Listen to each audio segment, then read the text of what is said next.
এখন আমি দ্বাদশ শ্রেণীর রাষ্ট্রবিজ্ঞান বিষয় তোমাদের পড়াবো। পড়ানোর আগে আমি দুটো বইয়ের নাম বলছি, যে বই দুটো তোমরা রাষ্ট্রবিজ্ঞান পড়ার জন্য ফলো করবে। এই বই দুটোর নাম হলো ছায়া রাষ্ট্রবিজ্ঞানের রূপরেখা, দ্বাদশ শ্রেণী, নিমাই প্রামাণিক। আবার বলছি, ছায়া রাষ্ট্রবিজ্ঞানের রূপরেখা, দ্বাদশ শ্রেণী, নিমাই প্রামাণিক। আরেকটা বই উচ্চ মাধ্যমিক রাষ্ট্রবিজ্ঞানের রূপরেখা, দ্বাদশ শ্রেণী, অনাদি কুমার মহাপাত্র। আবার বলছি, উচ্চ মাধ্যমিক রাষ্ট্রবিজ্ঞানের রূপরেখা, দ্বাদশ শ্রেণী, অনাদি কুমার মহাপাত্র।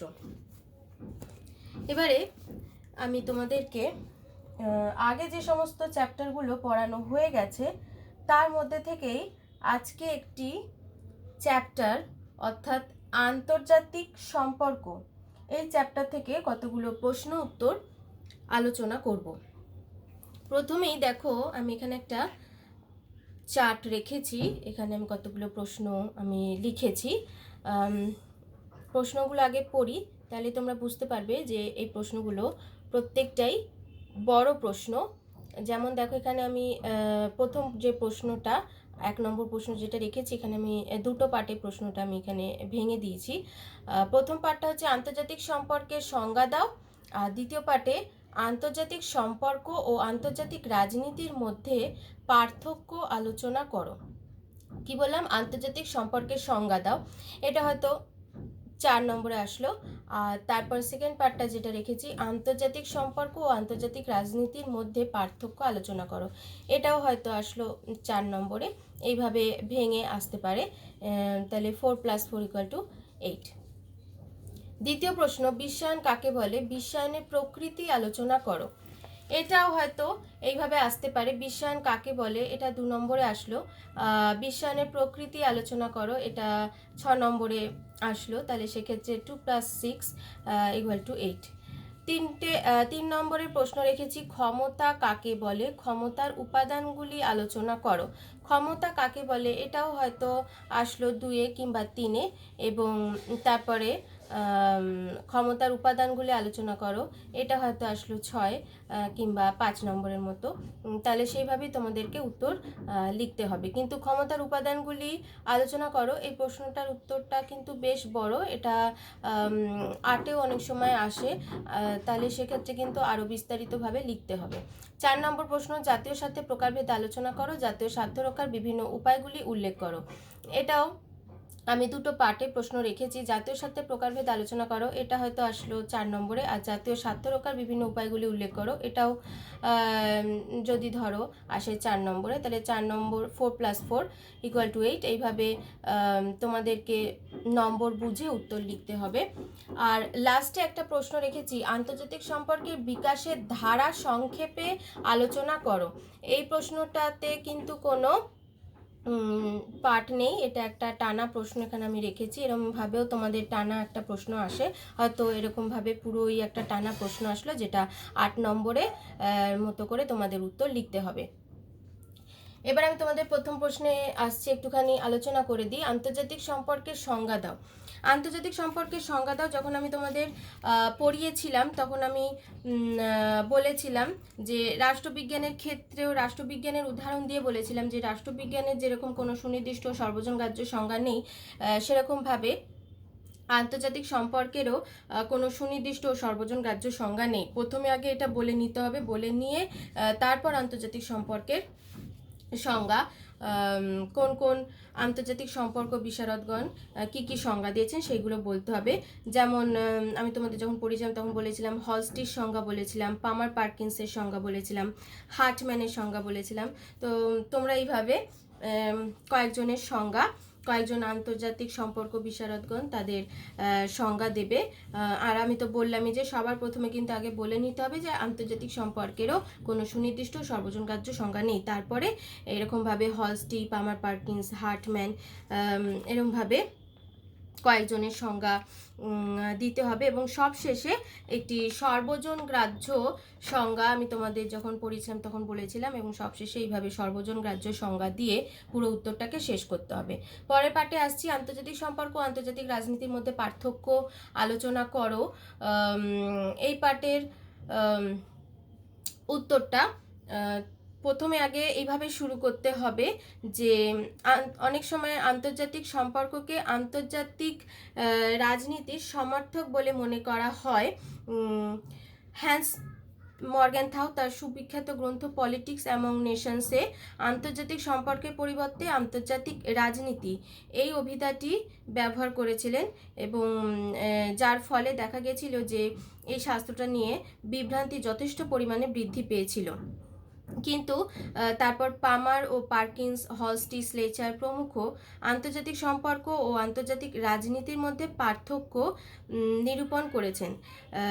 তারা মনে করেন আন্তর্জাতিক সম্পর্ক ও আন্তর্জাতিক রাজনীতি সম্পূর্ণ দুটি আলাদা বিষয়, এবং আন্তর্জাতিক রাজনীতির থেকে আন্তর্জাতিক সম্পর্কের পরিধি অনেকটাই ব্যাপক। দেখো এখানে আমি তোমাদেরকে পার্থক্য লিখে কয়েকটা পয়েন্ট আমি লিখেছি।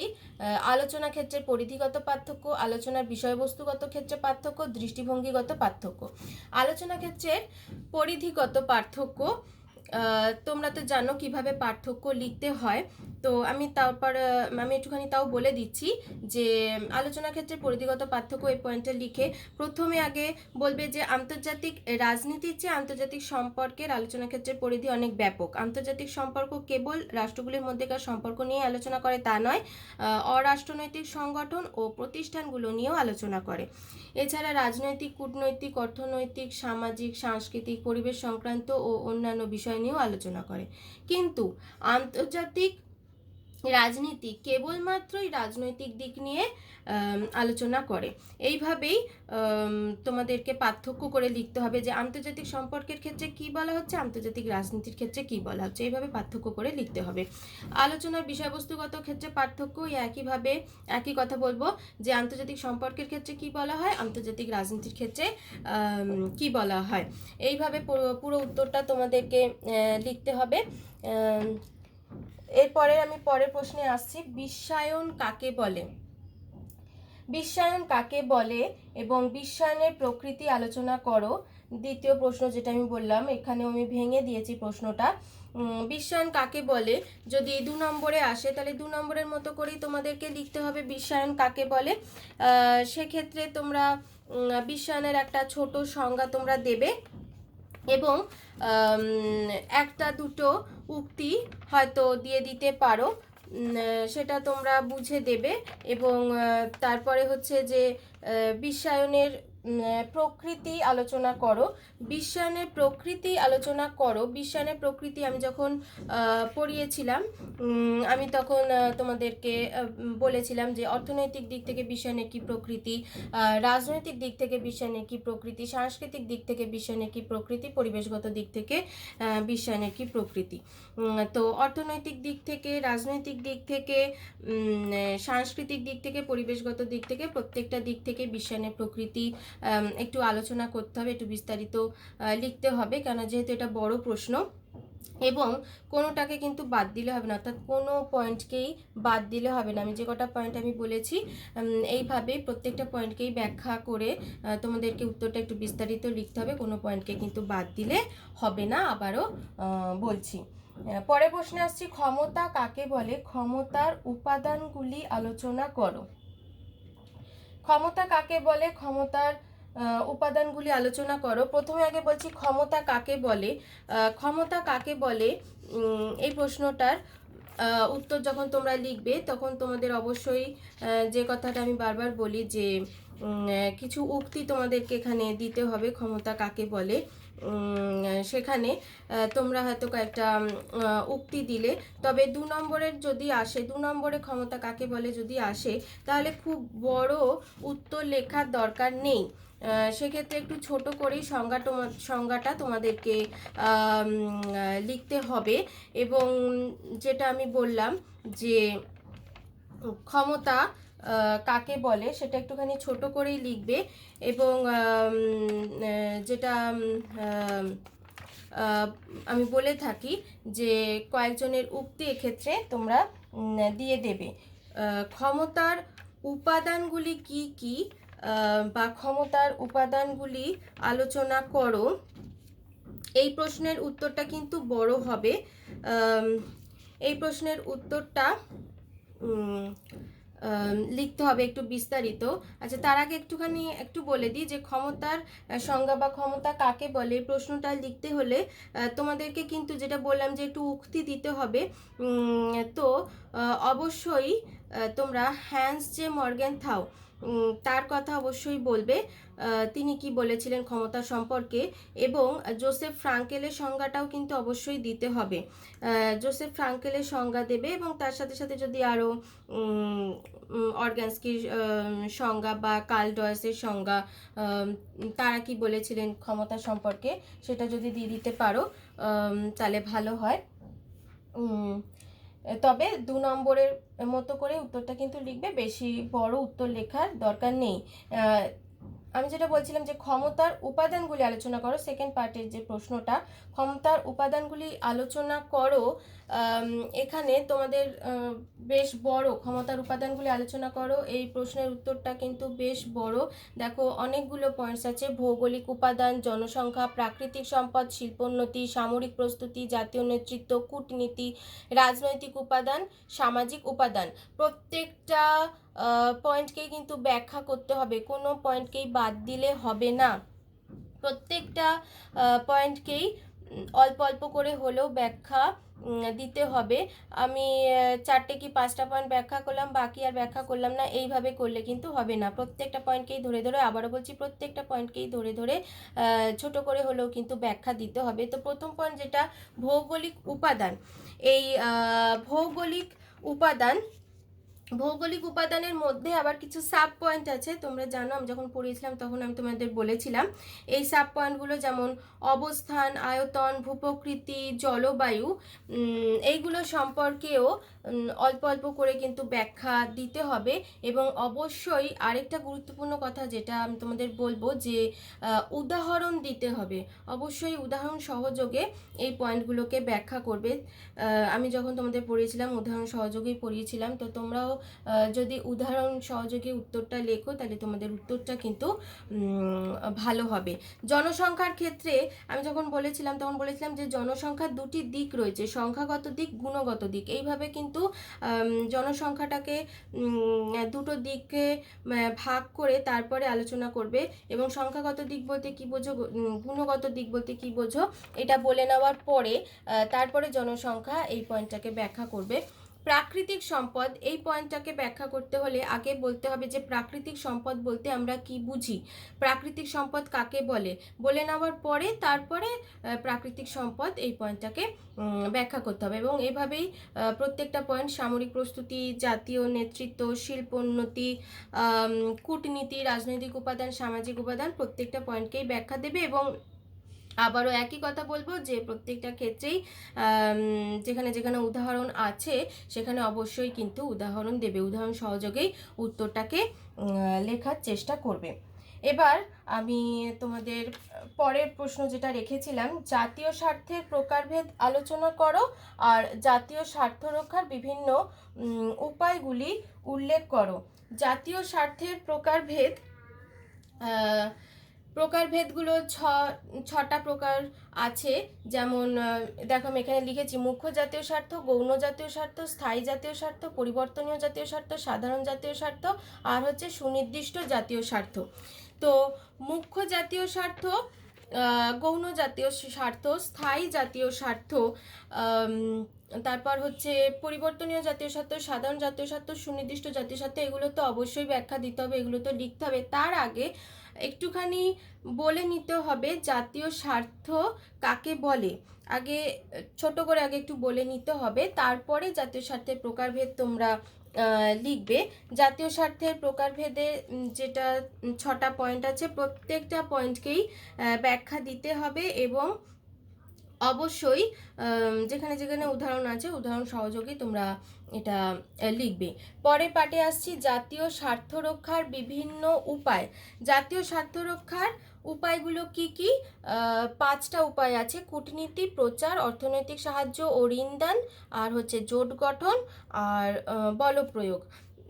আবারও একই কথা বলবো যে এই 5টা উপায় যে জাতীয় স্বার্থ রক্ষা করা হয়, এই 5টা উপায়কেই তোমাদেরকে ব্যাখ্যা করতে হবে। এবং সেক্ষেত্রে যেখানে যেখানে উদাহরণ আছে সেখানে সেখানে অবশ্যই উদাহরণ দিয়ে অর্থাৎ উদাহরণ সহযোগে এই প্রশ্নের উত্তরটা তোমাদেরকে ব্যাখ্যা করতে হবে। এর পরের প্রশ্নে আসছি, আন্তর্জাতিক সম্পর্কের বিকাশের ধারা সংক্ষেপে আলোচনা করো। আমি তো প্রথমেই তোমাদের বললাম যে এই প্রশ্নের উত্তরটা পুরো 8-এ টানা আসে, তাহলে তোমাদেরকে পুরো 8-এই বড় করেই প্রশ্নের উত্তরটা লিখতে হবে। এবং সেক্ষেত্রে আমি যেভাবে তোমাদের পড়িয়েছিলাম পয়েন্ট করে, যেভাবে আমি বলেছিলাম, প্রাক শিল্প বিপ্লব পর্বে আন্তর্জাতিক সম্পর্ক, শিল্প বিপ্লবের পরবর্তী পর্বে আন্তর্জাতিক সম্পর্ক, তারপর হচ্ছে প্রথম বিশ্বযুদ্ধ ও আন্তর্জাতিক সম্পর্ক, দ্বিতীয় বিশ্বযুদ্ধ ও আন্তর্জাতিক সম্পর্ক, এইভাবেই পয়েন্ট করে করে তোমরা এই প্রশ্নের উত্তরটা ব্যাখ্যা করবে। এবং আবারও বলছি যে এটা যেহেতু টানা প্রশ্ন, বড় প্রশ্ন 8 নম্বরে আসে, সেক্ষেত্রে কিন্তু তোমাদেরকে একটু ভালো করে প্রশ্নের উত্তরটা বড় করে লিখতে হবে। তবে 8 নম্বরের মতো করেই লিখবে, মানে অতিরিক্ত বড় করার দরকার নেই। 8 নম্বরের মতো যেভাবে তোমরা লেখো সেইভাবেই 8 নম্বরের মতো করে প্রশ্নের উত্তরটা লিখবে। এবার আসছি আন্তর্জাতিক সম্পর্কের যে ছোট ছোট যে কয়েকটা প্রশ্ন আমি এখানে রেখেছি, দেখো। সংক্ষিপ্ত প্রশ্নগুলির উত্তর দাও। আন্তর্জাতিক সম্পর্কের একটি সাধারণ সংজ্ঞা দাও। সামরিক ক্ষমতা বলতে কি বোঝো? মুখ্য জাতীয় স্বার্থ বলতে কি বোঝো? সাধারণ জাতীয় স্বার্থ বলতে কি বোঝো? জাতীয় স্বার্থ রক্ষার উপায়গুলি কি কি? ক্ষমতার প্রকারভেদ সম্পর্কে লেখো। ক্ষমতা ও বলপ্রয়োগের মধ্যে পার্থক্য কি? এখানে প্রথম প্রশ্নটা আগে একটুখানি আলোচনা করি। আন্তর্জাতিক সম্পর্কের একটি সাধারণ সংজ্ঞা দাও। আমি যখন প্রথম বড় প্রশ্নটা আমি যখন বললাম, সেখানে আমি বলেছিলাম আন্তর্জাতিক সম্পর্কের সংজ্ঞা দাও, কিন্তু এখানে আমি ছোট প্রশ্ন রেখেছি আন্তর্জাতিক সম্পর্কের একটি সাধারণ সংজ্ঞা দাও।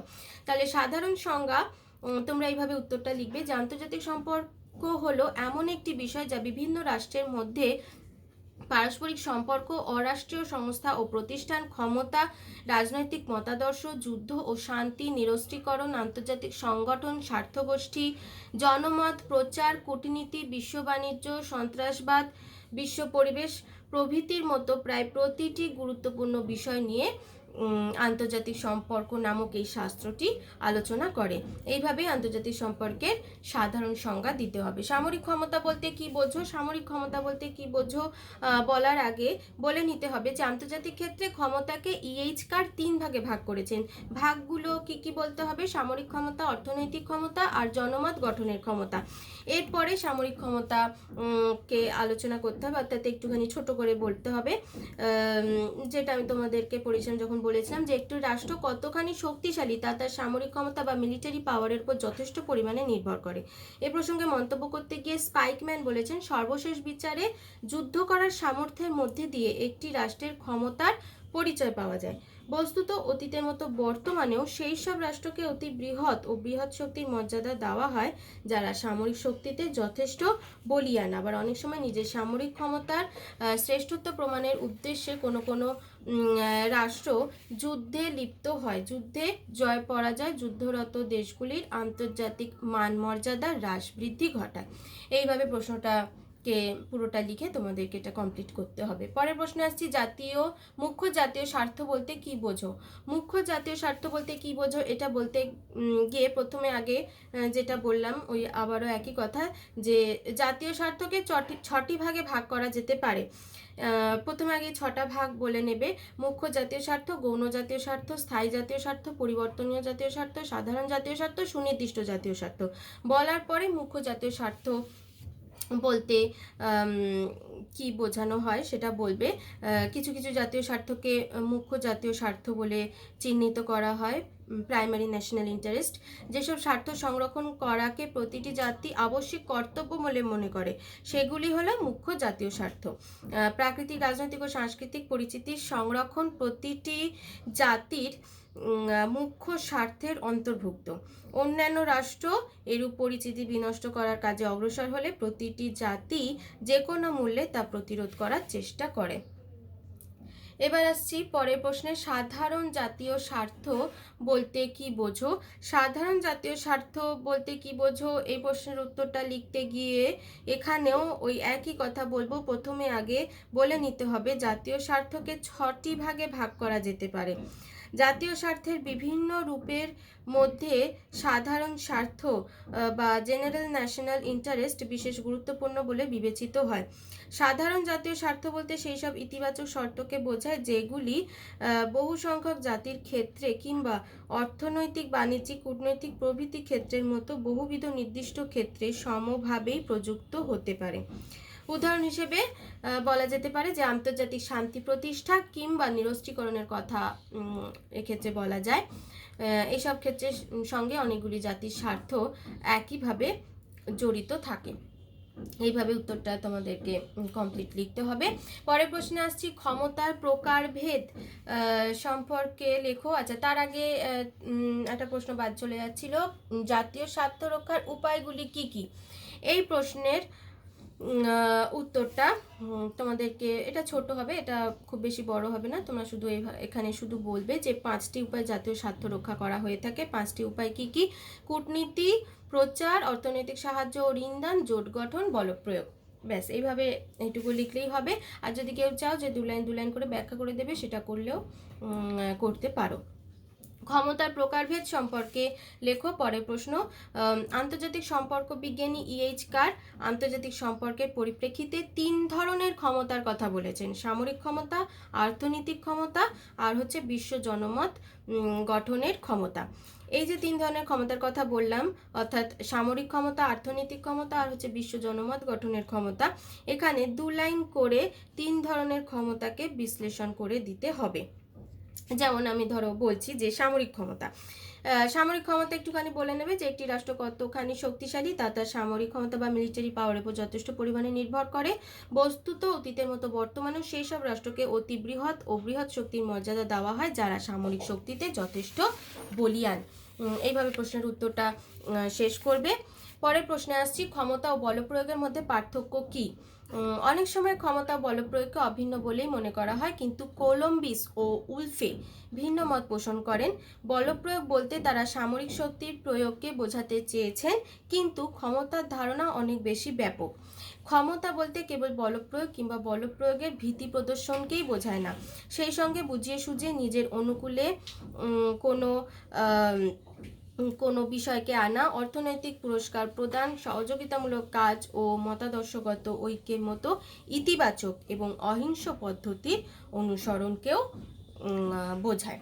এইভাবেই উত্তরটা ছোটোর মধ্যে তোমাদেরকে লিখতে হবে, পুরো কমপ্লিট করতে হবে। তো আমি তো বললামই যে তোমাদেরকে এইভাবে প্রশ্নের উত্তরগুলো প্রত্যেকটাই লিখতে হবে। তো তোমরা একটু খেয়াল রাখবে যে আন্তর্জাতিক সম্পর্কের একটি সাধারণ সংজ্ঞা দাও। আমি এখানে এইভাবে দিয়েছি প্রশ্নটা। তো আর প্রথমে আমি বড় প্রশ্নে দিয়েছিলাম যে আন্তর্জাতিক সম্পর্কের সংজ্ঞা দাও। তো একটুখানি খেয়াল রাখতে হবে যে কীরমভাবে আসছে প্রশ্নটা, আগে ভালো করে পড়ে তারপরেই কিন্তু তার উত্তর দিতে হবে। সাধারণ সংজ্ঞা বলতে আমি যেটুকু বললাম সেইটুকুই বলতে হবে, সেখানে আর অন্য কিছু কোনো উক্তি, কোনো মতামত, অন্য কোনো আন্তর্জাতিক সম্পর্ক বিশারদগণের কোনো সংজ্ঞা দেওয়ার দরকার নেই। কিন্তু আমি যেটা বললাম যে আন্তর্জাতিক সম্পর্কের সংজ্ঞা দাও, সেই প্রশ্নটা আমি যেভাবে আলোচনা করলাম সেখানে কিন্তু ওইভাবে যেভাবে আমি বললাম যে কয়েকজনের সংজ্ঞা দিয়ে তোমাদেরকে প্রশ্নের উত্তরটাকে লিখতে হবে। সুতরাং এটা একটুখানি দুটো প্রশ্নের মধ্যে কিন্তু পার্থক্য আছে, এই পার্থক্যটা একটু বুঝেই উত্তরটা লিখতে হবে। সামরিক ক্ষমতা বলতে কি বোঝো, যা মুখ্য জাতীয় স্বার্থ বলতে কি বোঝো, সাধারণ জাতীয় স্বার্থ বলতে কি বোঝো, এগুলো প্রত্যেকটাই ছোট ছোট প্রশ্ন।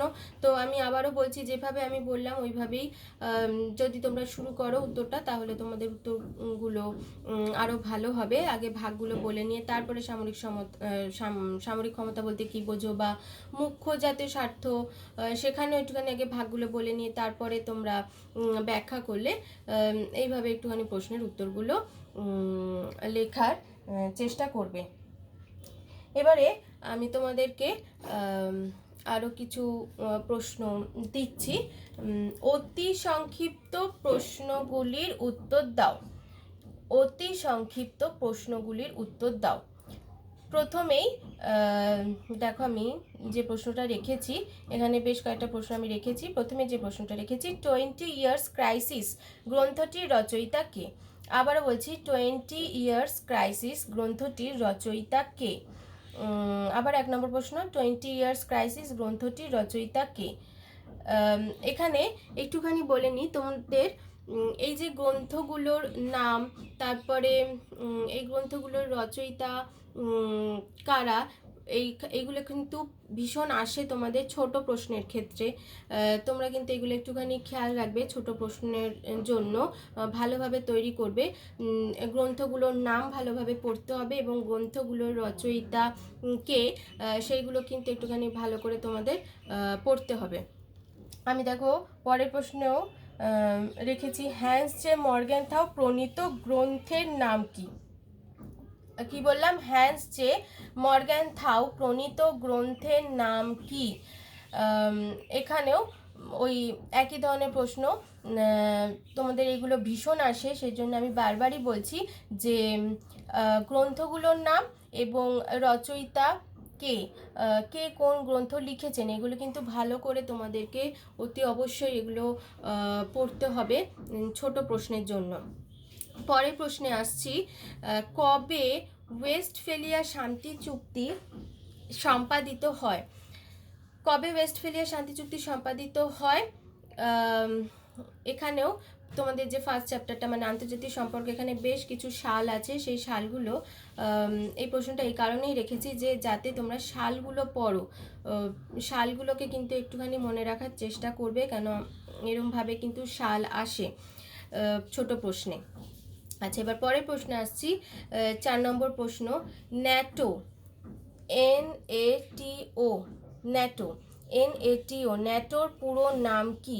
আবারও বলছি, ন্যাটো, NATO, ন্যাটোর পুরো নাম কি? আমি যখন তোমাদের পড়িয়েছিলাম তখন ন্যাটোর ফুল ফর্ম বলেছিলাম, ন্যাটোর পুরো নাম কি সেটা আমি বলেছিলাম। এখানেও যেটা তোমাদের বলার সেটা হচ্ছে যে এইভাবে কিন্তু আসে, ন্যাটোর পুরো নাম কি। তারপর লাস্টেও আমি একটা প্রশ্ন রেখেছি, WTOর পুরো নাম কি। এইগুলো কিন্তু আসে, ফুল ফর্মগুলো আসে, ভীষণই আসে। সুতরাং ছোট প্রশ্নের জন্য তোমাদেরকে এগুলো ভীষণভাবে তৈরি করতে হবে। ন্যাটোর ফুল ফর্ম কি, WTOর ফুল ফর্ম কি বা পুরো নাম কি, তারপর হচ্ছে ইউনেস্কোর ফুল ফর্ম বা পুরো নাম কি, এরকমভাবে কিন্তু ফুল ফর্মগুলো তোমাদেরকে পড়তে হবে। এগুলো একটুখানি তোমরা ভালো করে পড়বে। পরের প্রশ্ন, ক্ষমতার 2টি উপাদানের নাম লেখো। তোমরা ক্ষমতার অনেকগুলো উপাদান আছে, তার মধ্যে থেকে যে কোনো 2টো উপাদানের তোমরা এখানে নাম লিখবে। শুধুমাত্র এখানে এটা ছোট প্রশ্ন, এখানে শুধুমাত্র উপাদানের নাম লিখলেই হবে। পরের প্রশ্ন, কূটনীতিকে জাতীয় ক্ষমতার মস্তিষ্ক বলে কে অভিহিত করেছেন? কূটনীতিকে জাতীয় ক্ষমতার মস্তিষ্ক বলে কে অভিহিত করেছেন? পরের প্রশ্ন, ক্ষমতা হলো প্রভাবের সমার্থক। ক্ষমতা হলো প্রভাবের সমার্থক, এ কথা কে বলেছেন? আবারও বলছি, ক্ষমতা হলো প্রভাবের সমার্থক, এ কথা কে বলেছেন? এবার শেষ প্রশ্নে আসছি, WTO এর পুরো নাম কি? WTO এর পুরো নাম কি? আবারও একই কথা বলবো যে এখানেও একটা প্রশ্ন দিলাম, ওই একই রকম প্রশ্ন দিলাম, ন্যাটোর পুরো নাম কি, এখানেও দিলাম WTO এর পুরো নাম কি। তো তোমাদের এখানে ফুল ফর্মগুলো লিখতে হবে। তো তোমরা এইভাবে আগে লিখে নেবে, WTO এর পুরো নাম হলো বলে তারপরে পুরো নামটা বা ফুল ফর্মটা কি সেটা লিখতে হবে। এবং অবশ্যই কিন্তু বানানে ভুল হলে হবে না, একটুখানি খেয়াল রাখবে বানানগুলো যেন ঠিকঠাক থাকে। এইভাবে তোমাদেরকে এই প্রশ্নের উত্তরগুলো তোমরা লিখবে, এই উত্তরগুলো তোমরা নিজেরাই বাড়িতে এগুলো লিখবে। এবং তারপরে যেগুলো আমি বললাম ওগুলো একটুখানি খেয়াল করবে, যে গ্রন্থগুলোর নাম, তারপরে হচ্ছে রচয়িতা কারা, এইগুলোকে একটুখানি তোমাদেরকে অবশ্যই ভালো করে পড়তে হবে, কেন এগুলো ভীষণ আসে। তারপর হচ্ছে সালগুলো আসে, যেমন এখানে আমি একটা প্রশ্ন রেখেছি, কবে ওয়েস্টফেলিয়ার শান্তি চুক্তি সম্পাদিত হয়। এটা রেখেছি এই কারণেই যে তোমরা বুঝতে পারবে যে তোমাদেরকে কিন্তু সাল ভীষণভাবেই আসে, সালগুলো প্রত্যেকটা সালই তোমাদেরকে কিন্তু ভালো করে পড়তে হবে এবং ওটাকে মনে রাখতে হবে। তো আজকের পাঠের সমাপ্তি এখানে।